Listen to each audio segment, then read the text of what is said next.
爷爷给我留下了一家老酒楼，白日里酒楼凄惨冷清，入夜后却连通修真世界，不仅地处凶险丛林，还有人群密集。就在我几近绝望时，小酒楼的门被人推开。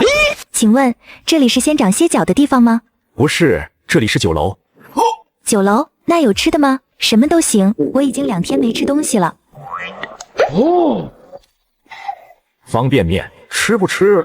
一听有吃的，女子的眼睛立刻亮了起来，脑袋点得像小鸡啄米似的。我转身进了厨房，点火烧水，不一会儿，浓浓的香气就飘满了酒楼。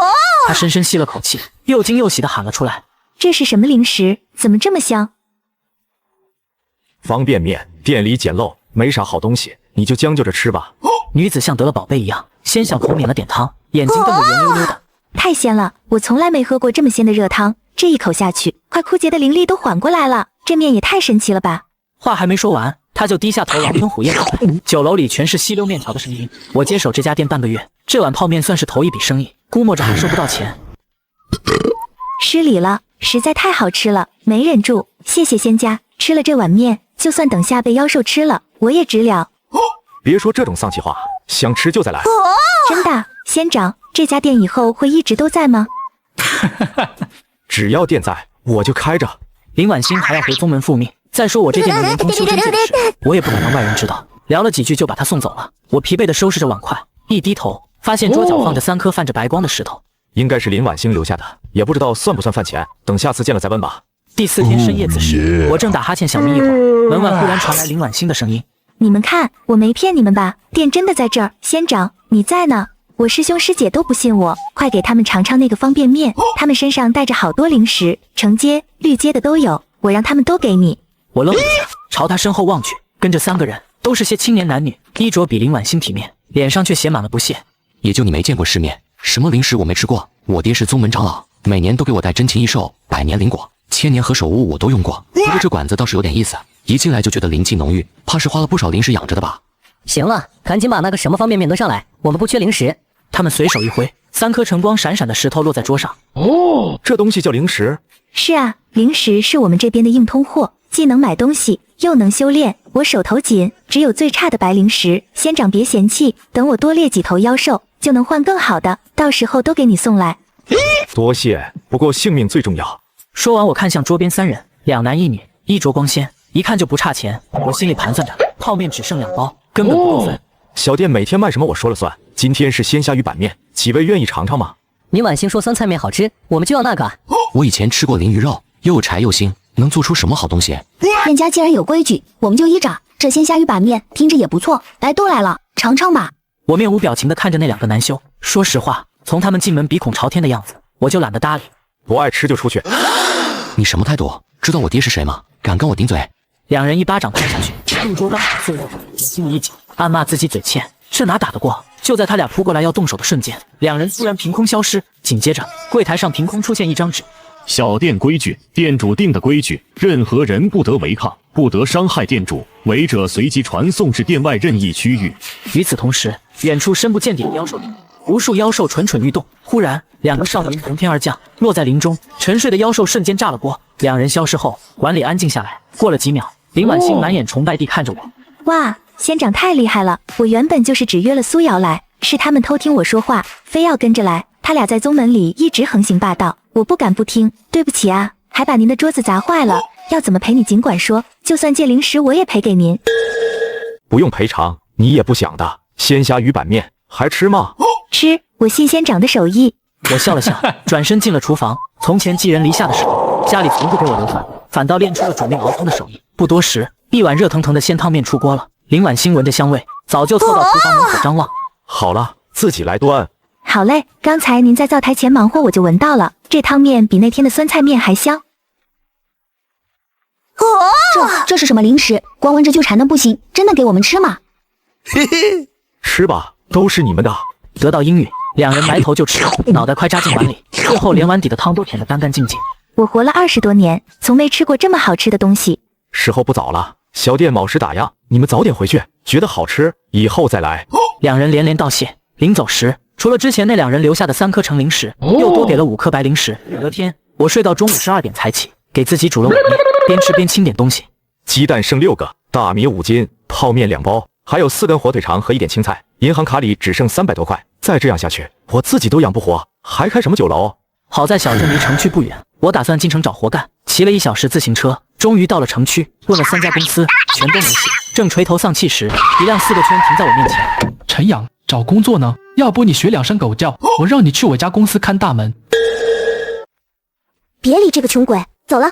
看见他俩，我怒火中烧。这俩是我室友周浩，还有我青梅竹马的柳如烟。周浩一直追柳如烟，可柳如烟总缠着我。周浩记恨在心，动用家族关系把我从学校开除。我去求柳如烟帮我说句话，谁知他满脸嫌弃。关我什么事？我又没求你。再说，明明是你死皮赖脸缠着我，像你这种没钱没势的人，跟我说话我都嫌脏。我不想理他们，骑上自行车就走。周浩却故意找茬，开车朝我撞过来，可车还没碰到我兜里白光一闪，他的车头直接扁平快，我们仨都落地。周浩咬牙切齿报了警。局子里，警长反复看了几遍监控，下了结论：你的车损坏和这位陈先生无关。两人走之前，周浩恶狠狠地撂下话：等着，这事没完，有本事别让我再碰见。我谢过警长，准备离开，他却把我领进小屋，语气缓和道：别紧张，叫你过来是想看看你兜里的东西。我反复看了监控，当时你兜里闪过一道白光，我知道这世上有很多未知的事物，说不定你兜里的就是。你要是愿意交给我，我保证不牵连你，所有研究都会征求你同意。犹豫了半天，我掏出了白灵石，3颗橙灵石自己留着。警长端详半天没看出名堂，皱着眉说道：我会把这个送到研究所，或许能弄清楚里面的能量，行吗？行。警长和我互换联系方式后，我骑车回家。晚上7点，店外景象突变，我又到了修真世界的林边，昏黄灯光下打盹，风铃响了，我以为是林婉欣，刚露出笑脸，就看见4个大汉喘着粗气闯进来。0酒楼，好久没听过这名字，应该有吃的吧？菜品随机，算了，有吃的就行，随便来点，我师弟快撑不住了。我才注意到，他们背着一个浑身是伤的男子，感受到暖意，那人勉强抬头，露出一丝惊讶。居然是0酒楼，这种只在古籍里描写的地方，没想到真的存在。就算没吃的，我也死而无憾了。阿义，别胡说，你这点伤撑回宗门，吃颗疗伤丹就好，一定要撑住。算了，我撑不住了，死了也好，到了下面，说不定能吃一碗我能做的素汤面。只要活着，一定能吃上素汤面。4个大声音沙哑，我开口打断：素汤面我会做，你们要不要吃？谢谢你，小兄弟。可素汤面这种精细吃食，只有大宗门长老才吃得起。我知道你是好心安慰我，呵，你先等着。我转身进厨房，瓦里烧水煮面，面熟后平均分到4个碗里。我先端出1碗加了煎蛋的。这你想吃的素汤面不一定和你娘做的一个味，但应该不难吃。面条一端上来，所有人都看呆了。阿义最先回过神，不敢相信的揉眼睛：这真的是面条，还有鸡蛋！天哪，我第一次见这么白净的面条，我不是在做梦吧？店家真的能吃吗？当然能。阿义半信半疑拿起筷子，其他人也使劲咽口水，眼里满是震惊。阿义大口往嘴里拉面，连吃3口才想起师兄弟，可碗里只剩不到1/3，他为难地把面推出去。对不起，我吃太急了，实在太久没吃过这么好吃的面了，剩下的你们分着吃吧。没事，味道怎么样？真的是古籍里写的面条，真的比我以前吃过的任何面都好吃，面条又软又弹，汤也特别鲜。那我喝口汤就行。等等，你们每人都有，我去端。众人面面相觑，不敢相信，这么好吃的面，我们真的人人有份。店家，您莫非是饮食的高人？5分钟后，桌上摆着4个舔得干干净净的大碗，他们纷纷掏出零食，有橙零食，甚至还有1颗绿零食，我全都收下。他们重新背起阿义，临走时，阿义突然回头问我：店家，我以后还能吃到你煮的面吗？嘿嘿，前提是你要活着。放心，我一定撑回宗门吃疗伤丹。下次我们带更多师兄弟来，让大家都尝尝这人间美味。送走他们，我立马皱起眉。4个壮汉把我1周的口粮都吃光了。这时手机响了，是张勇警官打来的。喂，陈先生，研究所检测结果出来了，你现在方便吗？我去接你。张警官开警车接我到局里，2个穿白衬衫的男人迎上来。陈先生您好，我们是国家科研院研究员，托您的福，我们在那个晶体里发现了巨大能量，要是能提取出来，我国科研能大步迈进，甚至惠及全人类。哦，真的吗？这些灵石，哦不，晶体真这么厉害？当然，涉及保密，不便多说，只能透露一点，你知道我国海上防御不如英华国和米国吧？但要是能提取能量，用在战舰和武器上，军事实力能提升至少5倍，这都是您的功劳。这些晶体您从哪弄来的？还有吗？我把剩下的零食都给了他们，看到其他颜色，他们眼睛瞬间亮了。2人从文件夹里抽出1张支票，这10万是国家和科研院给您的奖金，以后您继续提供晶体，还有更多奖励。另外，你有什么需求都可以提。我倒有件事，我爸妈留给我一套房，被亲戚霸占了，我想把房子要回来，不行就算了，等我有钱再找律师。没问题，包在我们身上。从局里出来，我揣着支票兴冲冲去银行，刚准备坐下，有人抢先一屁股坐上去。我低头一看，满脸晦气，又碰到周浩了。又是你陈瑶，你怎么阴魂不散？别插队。插队怎么了？我是银行钻石客户，你难道是来贷款的？我懒得理他，把支票和银行卡递到窗口。您好，麻烦兑换一下。周浩嗤笑一声，递出自己的黑卡。工作人员优先拿起他的卡，对我歉意道：“抱歉，他是黑卡，有优先办理权。”话音刚落，看清我支票上的印章，前台脸色骤变。陈先生是吗？您跟我来休息室，我请专员为您兑换。前台立马叫来客户经理，对方听完，堆起笑脸把我请进休息室，留下周浩气急败坏地问：“你们什么意思？我钻石客户，没见你们对我这么殷勤，难不成我还不如这个穷鬼？”陈先生的支票有国家最高管理局印章，就算我们行长见了，也得客气对待。周浩脸色铁青，钱也不取了，骂骂咧咧走了。拿到钱，我立马打车去市区超市疯狂采购，选了同城快送，又去其他生鲜超市买了肉蛋蔬菜调料，花了2万，有点心疼。科研人员说，继续提供零食还有奖金，零食能量能搞科研和军事，我也算为国家出力，看来得把生意做大，不然10天半月没客人。回到家收拾好东西，快7点了，外面景象突变，妖兽吼声传来，我悠闲吃着便当。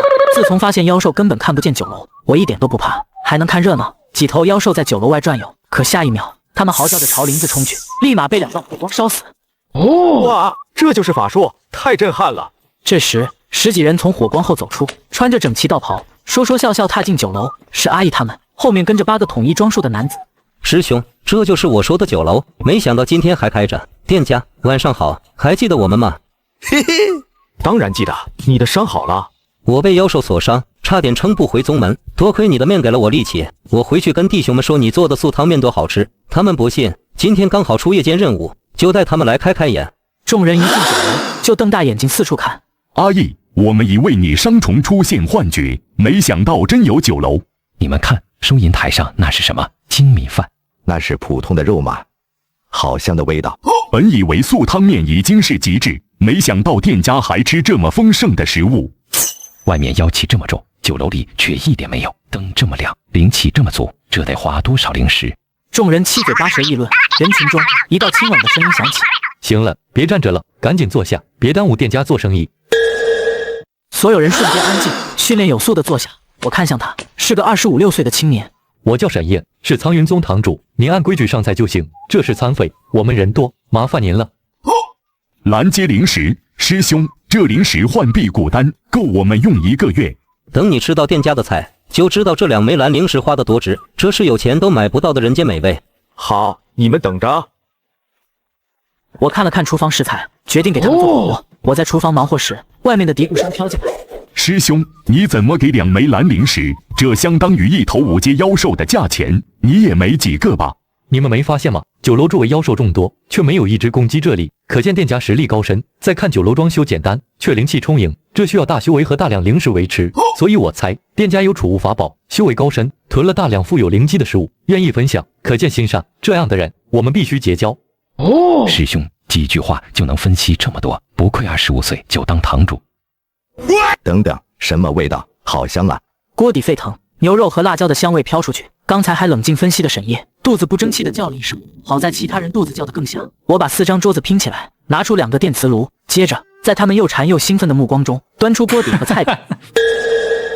1个牛油锅，1个菌汤锅，想吃什么自己煮。这是火锅吗？我有生之年还能吃上火锅？天哪，是肉，真的是肉！我以为能吃1碗热面条就满足了，没想到还有火锅，这么多菜。他们拿一涮菜塞进嘴里，流出满嘴。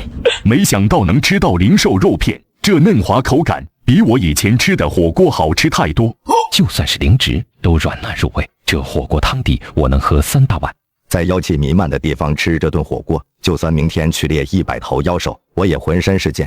趁他们大快朵颐，我又花2分钟炒了1大盆蛋炒饭，满满一桌菜，他们风卷残云，半小时吃光，每个人都摸着微鼓的肚子，一脸满足。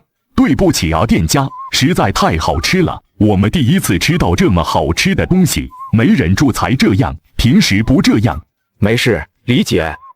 店家，我这2枚绿灵石都给你，感谢你让我吃上一次火锅，值了。我之前偷懒没怎么猎妖兽，只有3枚荒灵石。不过我明天一定努力。你的酒楼还会开吗？当然，灵石可是好东西，我还想多赚点。他们以为我维持酒楼需要大量灵石，都理解的点头。吃完后，他们抢着收拾桌子洗碗。我看向沈烨，你是他们的师兄，我是苍云宗堂主，他们是我带的弟子。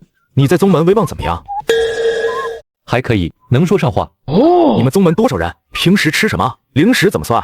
我们宗门3万人，算是大宗门。平日里弟子大多吃辟谷丹，偶尔出任务得赏赐，才能吃1顿灵膳。可灵膳太贵，普通弟子吃不起几次。灵石是这里的硬通货，既能修炼，又能买东西。我很需要灵石，想和你们宗门做笔买卖。我提供吃食，你们给我灵石，价格商量着来。你觉得怎么样？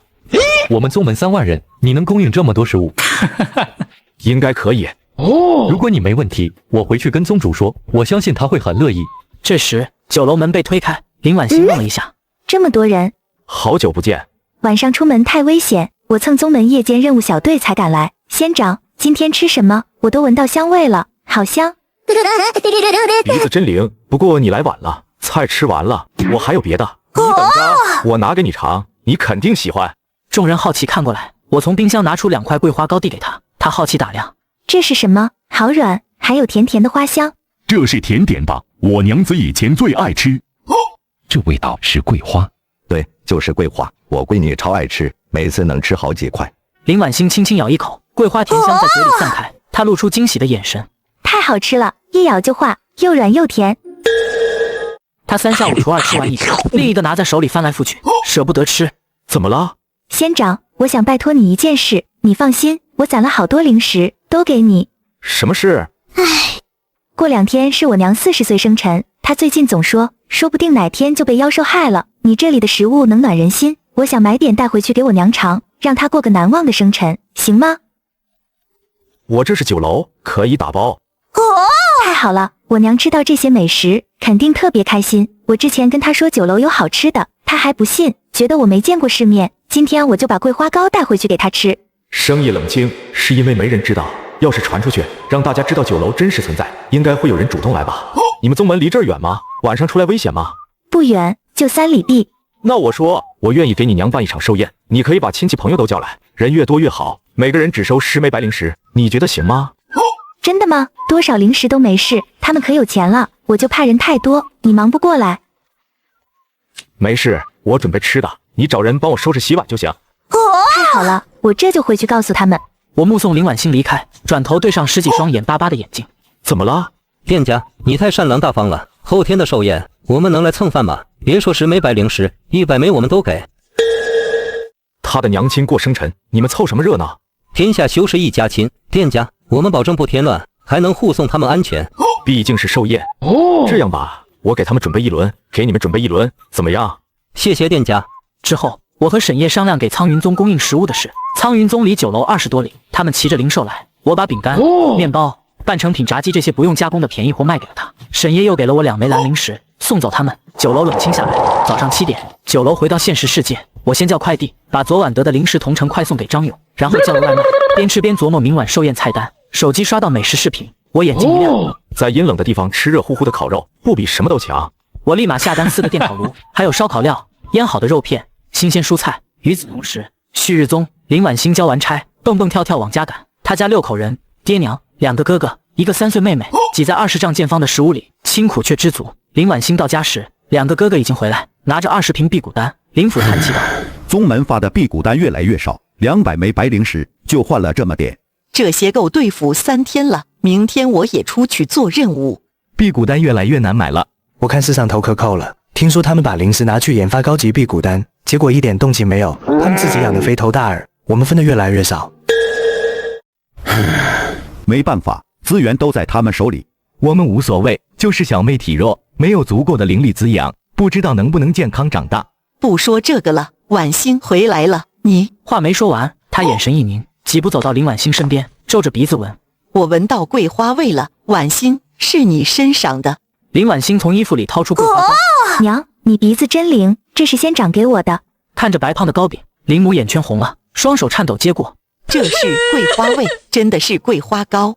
娘，没想到你认识。当然认识，我年轻时每逢节庆，善堂就做这种糕，那时候吃一块能高兴好几天。林府满脸震惊，两个哥哥虽然不懂，也知道是吃的。林母立马握住林婉欣的肩膀。那位仙长在呢，食物多吗？贵不贵？你怎么不多买些？食物灵气比辟谷丹高，要是有食物，我们就不用担心灵气不足的问题了。一点不贵，我本来也想买回来，可仙长知道你明天生辰，要给你办寿宴，让我回来邀请你们。10枚白灵石就能吃饱吃好。10枚确实不贵，这位仙长是好人，我们都能去吗？不光我们，还能邀请亲戚朋友，愿意交灵石都能去。娘，你先吃糕，我去叫伯父、小姨和苏瑶他们。说完，他一阵风跑出去，众人沉默半天。大哥问道：“那我们明天去吗？”去，只要有盼头就得去。10枚白灵石在宗门只能换1瓶辟谷丹，要是能吃顿饱饭，这辈子都值了。说完，他把糕切成5份，每个人都尝了一小口，甜品的味道抚平了他们的疲惫。酒楼里，我照着单子准备食材，不知不觉，外面天亮。刚到7点，酒楼门被推开，一大群人涌进来。都来了，外面冷，先进来。沈爷，你和朋友们先在外面等会儿行吗？没问题。他不经意往酒楼里看了一眼，满几大桌菜。那是灵兽肉吗？店家今天准备了烤肉。上次是火锅，这次是烤肉，我以前从没吃这么好。好馋，口水都要流出来了。再馋也得等着。反观林婉欣一家，高兴得像过年。真的是食物，婉欣这丫头叫我们吃，我们还当她开玩笑。是啊，要不是婉欣娘保证，这大晚上我真不敢出来冒险。是肉和新鲜灵蔬，天知道这些年，别说这么新鲜的食物，就算灵善阁的也没这么精细。米饭、灵兽肉、禽蛋都是我爱吃的。店家是神仙吧？能弄来这么多食材？店家这些真的给我们准备的，10枚白灵石就能随便吃。是啊，我这家酒楼晚上7点到早上7点开门，每天卖什么我说了算，每顿10枚灵石。今天搞活动，准备了烤肉，以后不一定这么好，但肯定管饱。10枚灵石在宗门只能换1瓶辟谷丹，在这儿能吃新鲜美味的食物，就算天天吃白米饭我也乐意。而且酒楼这么暖和，进来的时候我还以为回到从前了。好了，别说了，这家酒楼真实存在，店家又大方善良，以后我们就能常来吃饭，不用饿肚子了。我把大厅桌子拼在一起，摆上4个电烤炉，10多个人有点挤，可看着美食，谁还顾得上挤？吃上一口，浑身暖和。太好吃了，这灵兽肉好嫩，还有淡淡的奶香味。米饭也太软糯了，光吃米饭我都能吃3碗。还有这辣酱过瘾，我以前无辣不欢，这么多年没吃辣，都快忘了辣椒味了。10枚灵石就能吃这么好吃的，以后我天天来。灵石给宗门那些人，不如给仙长，起码人家真让我们吃饱。酒楼里充满欢笑声，等他们吃饱喝足，我突然关掉酒楼的灯，瞬间陷入黑暗。怎么了？妖兽来了吗？一定要保护好仙长和酒楼。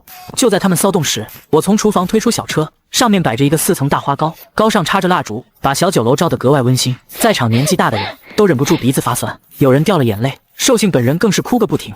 我还以为这辈子再也吃不上生辰花糕了。娘，你别胡说，有仙长在，我们以后不仅能吃饱，还能吃好。你不许瞎说，要健健康康的。林婉欣帮我切花糕，分给大家。吃完后，众人纷纷道谢，离开酒楼。林婉欣和几个朋友帮忙收拾桌子、洗碗、刷锅。半小时后，我准备好第2波烤肉，对沈烨等人喊道：“好了，你们进来吧。”终于轮到我们了，馋死了！是烤肉，真的是烤肉，新鲜美味的烤肉，吃一口肉，浑身都有劲。还有2大锅米饭，太爽了！店家，你就是我们的神仙。第2天，我照旧把收来的零食同城快送给张勇警官。他收到快递没多久，就打来电话。房子的事办妥了，今天就能带你过去。你什么时候有空？现在就行。好，我来接你。半小时后，车停在酒楼外，我拉开车门坐下，看着冷清破败的小酒楼，张勇警官有些同情。生意很差吧？店里有什么吃的？我下次来光顾。还行，不用特意来，我开着玩的。走吧，警官。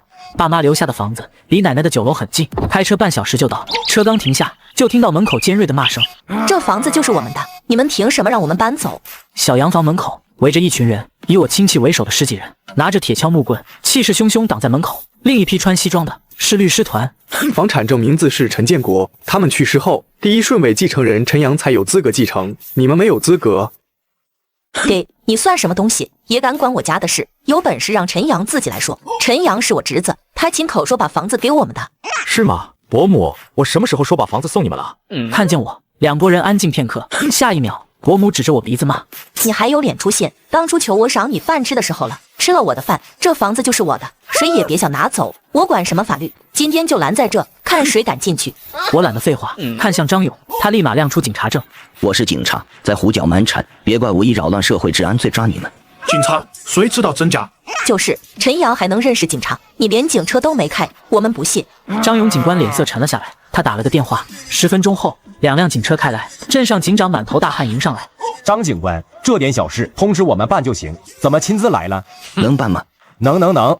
他指挥警察赶人，见真有警察，亲戚们恶狠狠瞪着我，不甘心的嘴里骂骂咧咧离开。我在律师团帮助下提交资料，办理房产过户，然后联系中介，把房子挂出去卖。我转身要走，身后传来妹妹陈月可怜巴巴的声音：“哥哥，你要去哪？伯父他们是贪心了点，可我们是唯一的亲人了。你做的这么绝，以后怎么办？”什么以后？这房子最多卖5、60万，钱花完了怎么办？你没有亲人就没有靠山，别人欺负你，你靠谁？陈月，你哪来的脸说这话？爸妈去世后，他们欺负我们最狠。从小我为了保护你，挨了多少打，你不帮我就算了，还帮着他们。说完我上车。后来陈月再也没来找过我，有些路终究要自己走。张勇警官见我脸色不好，没说安慰的话，从兜里摸出一张支票，30万，国家和科研机构的奖金。我接过沉甸甸的支票，瞬间笑开了花。谢谢张警官，谢谢国家。你知道吗？托你的福，我们已经研制出新型卫星了。卫星不是早就有了吗？不一样，这个覆盖面更广，功能更强。本来是米国先研制出来的，其他国家花大价钱买，我国以前也想买，刚开口就被拒绝了。现在好了，靠零食里的能量，我们不仅研制出来，还比米国强，该他们求我们了。太好了！所以上头准备在试验成功后，给你颁发华夏国科技勋章，会有院士亲自颁发，现场有很多记者，你能接受吗？当然能。我怀着好心情回家，勤恳准备食材。刚到7点，酒楼门风铃即响。仙长，晚上好，真准时。今晚吃什么？我从白天就空着肚子，馋死了。我以为你们回宗门吹牛，没想到真有酒楼，真有烤肉，就是冒热气、滋滋流油的烤肉。今天没有烤肉。别说烤肉，只要能吃，什么都行，我不挑。这么多年没吃过好东西，就算粗粮我也能咽下去。呸！说好的烤肉，没有就是骗人。就是我就要吃烤肉。昨天那帮人吹得神乎其神，凭什么他们能吃我们不能？不给烤肉，就砸了你这破店！下一秒，白光一闪，3人原地消失，没了踪影。其他人吓得瞪大眼。仙长太厉害了，这是什么仙术？我就说，能在这种地方开酒楼，还拿出食物的人，怎么可能简单？还是老老实实听仙长的话。就是仙长，我们不挑，什么都吃。他们自觉往柜台放10枚白零食，乖乖坐下等。我打开冰箱，翻出几十袋速冻饺子、馄饨、汤圆，10几分钟后全部煮好端上桌。这时我才发现，酒楼外不知何时排起长队，大家站在寒风里，伸长脖子，眼巴巴望着温暖光亮的小店。透过门缝能看见里面的客人端着热乎大碗吃得满嘴流油。好想吃饭，什么时候轮到我？就算今天轮不到，明天我也来排队，后天也来，总会轮到的。而且这里这么多修士聚在一起，根本不用怕危险。里面的客人幸福感爆棚，他们大口吃着，连汤带水一点不剩。第一波客人走后，第二波争先恐后涌进来，人太多，光煮饺子馄饨不够了。我又用空气炸锅炸了些小吃，拿出1箱罐装果饮，对外面排队的人说：“今晚有煮饺子、馄饨、汤圆，还有炸菇饼、肉脯和果饮，想吃什么登记就行。”店家是救苦救难的活菩萨，太为我们着想了。什么？还有炸菇饼、肉脯和果饮？我小时候听长辈说过，从没见过，馋死我了。是不是只要酒楼在，我们再也不用啃辟谷丹了？晚上10点多，林婉欣走进店里，满脸震惊。天呐，终于排到我了！仙长，你不知道外面队伍多长，我看了看，不光我们宗门，5里外的流云方士和10里外的破小宗都来了，不知道他们怎么得到消息的。早就想问你们，为什么大家都这么守规矩，自觉排队，按规矩做？以前确实有不少心术不正的人，但这种人害人结仇，自然活不长。现在活下来的，都是在生死边缘挣扎过的，珍惜自己的命，也珍惜别人的。我们知道，只有抱团守规矩，才能和妖兽抢活路。要是人人内斗，修士早就灭绝了。越是险境，越要团结。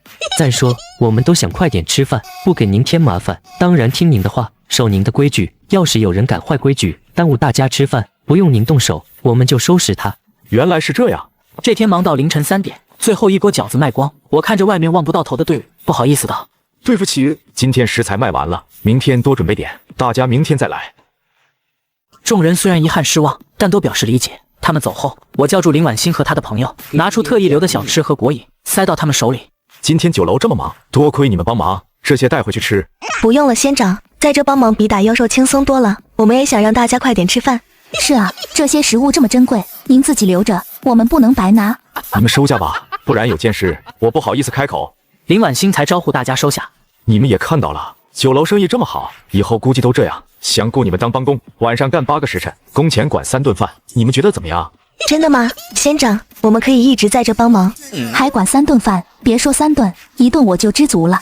其实您不用给这么多，留下来帮忙我们很开心，看到大家吃得满足，我们也幸福。那不行，你们虽然年纪小，也是家里的劳力，就这么定了。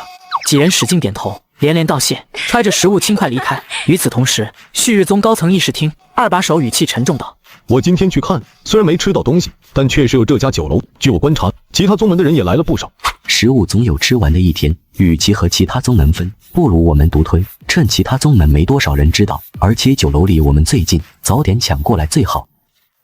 不可，修士之间该和睦相处。我们辟谷丹卖得贵，已经让下面怨声载道，要是失了人心，其他宗门抱团吞并我们怎么办？辟谷丹贵可以不买啊，我们不要成本，占了酒楼也是为他们好，我们得到食物，他们也能吃饱。我就不信其他宗门隔那么远，手能伸过来，况且只是一点食物，不至于让他们大动干戈吧？这一次，宗主摸着下巴，没再说话。送走林婉欣，我清点今晚的账目，居然有5000多枚白灵石。这时，酒楼外传来灵兽的声音，我抬眼一看，沈烨从灵兽身上下来，身后跟着一个身材健硕的女子。女子进来后，惊喜地扫视酒楼，郑重自我介绍。店家您好，我叫楚清寒，是苍云宗宗主。沈烨回去跟我说了酒楼的事，我起初以为他开玩笑，没想到他真的从你这带回了饼干面包。这段时间，我召集高层开了很多会，统计了宗门人口、资源、实力，今天列好了物资清单，来找您商量。这上面的东西都是根据情况写的，衣物用品这些您提供不了的，划掉就行。有些东西短期内不确定能不能弄到，这样吧，容易弄的3天后先给你们，其他的7天后再来一趟，有就给你们，没有就算了。好，麻烦您了。至于价格，沈烨把东西拿来。沈烨从道袍里摸出一个铁盒，楚清寒接过打开，里面2枚金灿灿的灵石，晃得我眯眼。第一次合作，这是苍云宗的心意，以后您有什么需要，尽管提，我们尽量满足。好，我收好2枚金灵石。天快亮了，我给他们煮了2包方便面。楚清寒看着热气腾腾的面，深深吸了口气。就是这个味道，难怪晚上过来，您这里排这么长的队，在店里吃一口面，喝一口热汤，比什么都幸福。吃饱喝足，送走他们，我开始订货。楚清寒要的面包糖果，网上就能买，可酒楼菜品让我犯难。煮饺子、方便面还是太费功夫，又不能让他们进厨房帮忙。突然灵机一动，既然都用半成品，不如更省事。我立马下单各种蒸饼、蒸糕和预制菜。下午7点，我准时开门，人群立马冲进来。我让大家别急，清了清嗓子。今天小店不光有蒸饼蒸糕，还有便当盒，便当15枚白灵石1份，蒸饼2枚白灵石1个，大家按需购买。便当可以打包带回去吃吗？蒸饼蒸糕都能打包，你们有火灵根修士，应该能加热，也可以排队在店里吃。店家不愧是活菩萨，心善，为我们着想。太感动了，不光我能吃热乎的，打包回去家人也能吃。在众人期待的目光中，我拆开一份便当，每份便当里有红烧灵兽肉、灵菇炖鸡，还送1瓶果饮。所有人目光聚焦在我手上，白色便当盒里，红烧肉浓油赤酱，肥瘦相间，汤汁浓稠发亮。没想到我还能吃上红烧灵兽肉，让我吃一口，死也甘心。什么时候轮到我，口水都要流出来了。不到3点，所有东西卖光，林婉欣他们收拾好东西，向我告辞。临走时，我把特意留的食物分给他们，捧着热乎沉甸甸的食物，几个女孩眼圈红了。怎么了？仙长，谢谢你对我们这么好。我以前在家里，因为本事不如哥哥弟弟，总拖后腿。他们虽然没说，我心里特别过意不去。现在有了这份差事，能给他们带吃的回去，我太开心了。修仙界里，女子本来就因为身子骨不如男子，总被压一头。可你的鼓励，让我们找回了自信。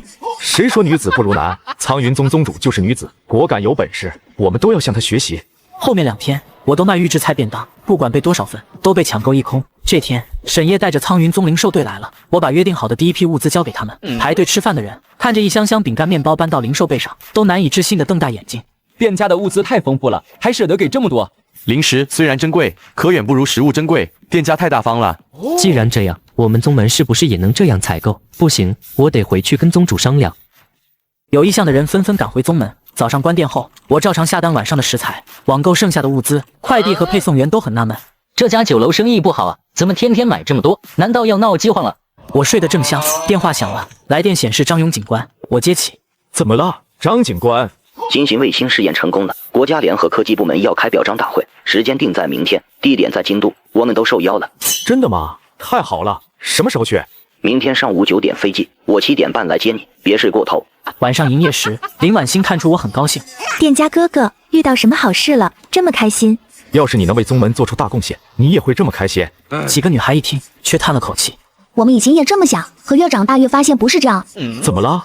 本来宗主挺好的，为普通修士着想，可高层换了一批人之后就变了，辟谷丹越来越贵，分量越来越少。问就说临时投到修炼上了，可这么久也没修炼出什么，反而自己天天花天酒地。宗门里很多人有怨言，这几年转投其他宗门的人也不少。还有这事，那你们怎么不转投？我们也想啊，可其他宗门有门槛，而且家里只有2个哥哥能打，换宗门要从头再来。是啊，而且习惯了这里，换宗门不知道怎么样。沉没成本不影响重大决策，反正已经这么糟了，不破不立，说不定能闯出一条路。他们第一次听到这种说法，反应过来后惊喜点头。我明白了，不愧是仙长，懂得真多。3点多，所有便当卖光，送走他们，我回房休息。早上7点，闹钟叫醒我，洗漱完毕，张勇警官的车停在酒楼门口。我没吃东西，你给我煮碗面，吃完再走。他要扫码付钱，我连忙拦住。别，不用给钱。本想叫他去别处吃，怕耽误时间，只好煮了速冻饺子端上来。张勇一脸复杂，你这难怪没生意。上午11点，我们坐飞机到京都，把东西放酒店后，张勇带我去会场。表彰大会办得很隆重，包括我在内，10多人受表彰，他们大多是科研人员、技术人员、学者、大佬，就我一个没拿到本科毕业证。会场里很多记者，每上去一个人就疯狂拍照。这时他们看到我，一个年轻小伙，有点怯生生，一看就是头回参加这种场合。记者们嗅到新闻，摄像机立马对准我。主持大会的是国家科学院副院长，轮到我时，他清了清嗓子道：这次我们能顺利研发新型卫星，有一个人功不可没，是他发现并提供了关键能源，让我们突破材料难关。因此华夏国科学院决定授予他至高科技勋章，他就是陈阳。会场响起雷鸣般的掌声，所有人目光投向我，我紧张咽口水，红着脸起身，从台下到台上，我挺胸抬头，走得格外漫长。记者们不敢相信，窃窃私语：他居然这么厉害，我还以为是哪个大佬的家属。新型卫星的新能源功劳最大，不知道这小伙怎么发现的，太厉害了。哪个学校的？真羡慕培养出他的学校，校长肯定笑坏了。